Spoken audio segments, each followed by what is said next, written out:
안녕하십니까. 대통령의 탄핵 선고 결정이 4월 4일 금요일 11시로 정해졌는데, 그런데요, 국민의힘의 권성동 원내대표는 어떤 결정이든지 깨끗하게 선고하겠다. 그리고 이제 빨리 조속한 선고를 원했기 때문에 다행이다. 이렇게 입장을 내놨습니다. 그런데요, 이 민주당의 박홍근 이 자각의 원내대표까지 한 아주 중진 중에 중진입니다. 민주당의 박홍근 사선이죠. 사선. 이 자각이 벌써 불복을 공식화하라 글을 올렸습니다. 헌재가 대통령에 대한 탄핵을 기각 또는 각하하면 결과에 불복하겠다. 이렇게 노골적으로 원내대표까지 한 사선 중진이 이런 글을 올렸습니다. 벌써 기각될 거라고 냄새를 맡았나? 왜 그러냐면 냄새를 맡을 수 있죠. 정계선도 있고 문행배도 있고 거기에 이미선도 있고 많이 있잖아요. 정정미도 있고 냄새를 맡은 건지 이런 글을 미리 올렸다. 아주 이례적이고 그만큼 민주당이 초조한 거 아닌가 이런 데 예측이 됩니다. 박종건이가 뭐라고 글을 올렸느냐 오늘 이렇게 올렸네. 불이한 선고에 대한 불복 저항 선언으로 위헌 릴레이를 멈춰 세우자. 이런 데 제목이 글을 올린 거예요. 그러니까 헌재가 이제 기각이나 각하하면 이게 불이한, 정의롭지 못한, 불이한 선고에 대한 불복 저항 선언 하자. 이 말입니다. 그럼 여기 왜 자기는 불복하느냐? 바로 이제 마흔역의 문제죠. 마흔역. 민주당은 이게 그냥 죽어나 사나게 마흔역입니다. 마흔역을 임명하라는 게 헌재 결정을 최상목과 한덕수가 이제 안 했기 때문에, 거부했기 때문에, 이것 때문에 만약에 지면, 이것 때문에 5대3으로 만약에 기각 각하되면 이거는 승복할 수 없다.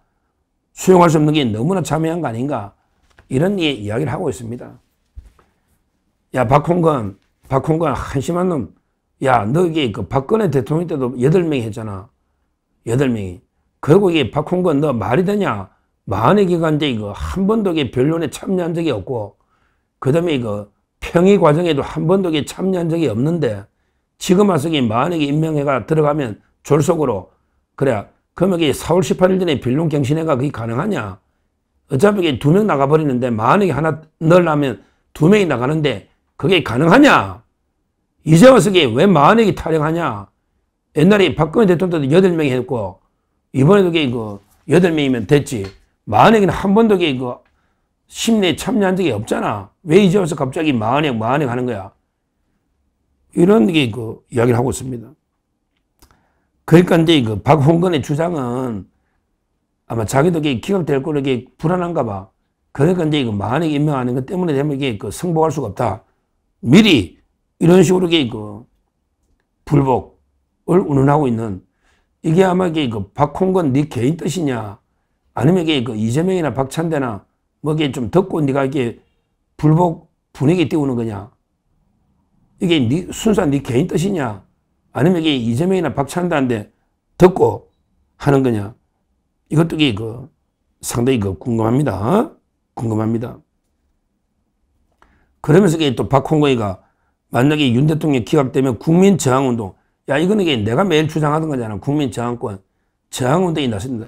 이런 식으로 불복 부추겨 있습니다. 그래, 한번 붙어보자고. 만약에, 그래, 너 불복해봐. 민노총 500명 오더라. 집회에. 호남에 최대 많을 때 700명 오더, 700명. 옛날에 전환길 강사 내려갔을 때 빼고, 그때는 좀 왔지만, 평소에 몇백 명 오잖아. 호남에서도. 너 거기에 저항하면 몇 명 오겠냐? 개미새끼 몇 마리 오겠냐? 무슨 저항 운동이 일어나고 있어. 너가 광장에 너가 좌파보다 우리 자유파가 10배 이상 많다. 10배 이상. 근데 게임에는 돼? 어디서 저항 운동 운운하면서 그러면서 불의의 한간 4.19 개성해가지고 저항 나서야 되지 않냐? 이런 식으로 계속 떠들고 있습니다.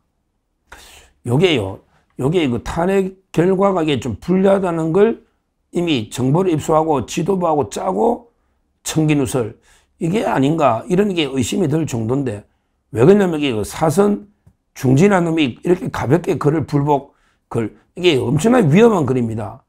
이게 위험한 글이에요. 이런 게 뭐 예를 들어 저처럼 이게 뭐 평론가나 우리 유튜브는요, 탄핵 만연하게 인용되면 뭐 국민 저항권으로 맞서야 된다 이럴 수 있죠. 평론가나 유튜브는 그럴 수 있어요. 저항권에게 법에 있는 제도니까 판례가. 근데요, 원내대표까지 한 사선 중진 국회의원이, 특히 국회의원이 이런 말 잘 못하거든요. 그러니까 이제 권성동 원내대표도 어떤 결과들이 승부하겠다 이러고 있지 않습니까?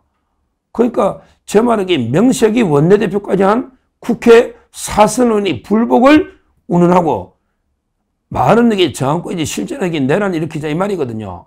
저항권이 그렇잖아요. 따라서 저는 상당히 이것만 봐도 민주당에서는 상당히 오히려 당황하고 마흔에게 임명시키고 하려 했더니 결국 문영배가 굴복을 했나? 결국에 문영배가 못 버티고 자기 나가야 되니까 버틸 수가 없으니 막 지금 이게 뭐 난리잖아. 조국 땅에서도 뭐 소송하겠다 위자료 이런 식으로 빨리 선거해라 난리치니까 결국에 마흔에게 임명의 SOS를 치는데 SOS가 도저히 안 되니까 문영배가 100대를 들고 선고기를 잡으니까 민주당에서는 엄청난 불안감이 오고 그래서 불복을 사전에 밑자락 간 게 아닌가 이렇게 보는 게 합리적인 분석이 아닌가 이렇게 봅니다. 하여튼 아마 기각되면요, 기각이나 각하되면 좌파들이 또 이게 벌떼처럼 지금보다는 조금 더 들고 올랄지 모르죠. 그러기에 우리가 거기에 전혀 우리가 당황하거나 거기에 놀랄 필요가 없어요. 이미 우리 단련될 대로 단련된 우리 자유파 전사들이 수십만이 있습니다. 정말 음동설안의 대통령 관저에서부터 대통령을 지키자, 서울구치소에서, 헌재에서, 서부법원에서, 전국 방방곡곡에서 대통령을 지키자고 몇 달 동안 나선 우리 완전히 단련될 대로 단련된 자유파 전사들이 몇십만이 있습니다. 몇십만이 있어요. 이거는 군대보다 경찰보다 훨씬 힘이 셉니다. 우리 자유파 보수 국민들이 대통령을 지키고 대통령을 보위하고 헌법을 수호하고 대한민국을 보위하고 대통령을 지키면 충분히 저 종북 좌파들의 탄핵 불복 난동은 제압할 수 있다. 이렇게 분명히 말씀드리고 왜 박홍근 사선 중견이 이런 벌써부터 불복을 부추기는 이것도 내란 쿠데타 선동이다. 선동이다. 저는 이렇게 보고 있기 때문에 이거는 오히려 우리한테는 나쁜 징조는 아니다. 오히려 좌파들이 워낙 불안해서 벌써 불복 운운하는 게 아닌가 이렇게 보고요. 우리는 담담하게 차분하게 냉정하게 한번 지켜보시고 우리 우파 재판관들 힘내도록 한번 격려도 좀 해주고요. 이렇게 지켜보시면 되겠습니다. 감사합니다. 저는 오로지 국민 여러분만 믿고 신명을 바쳐 자유 대한민국을 지켜낼 것입니다. 저를 믿어 주십시오. 감사합니다.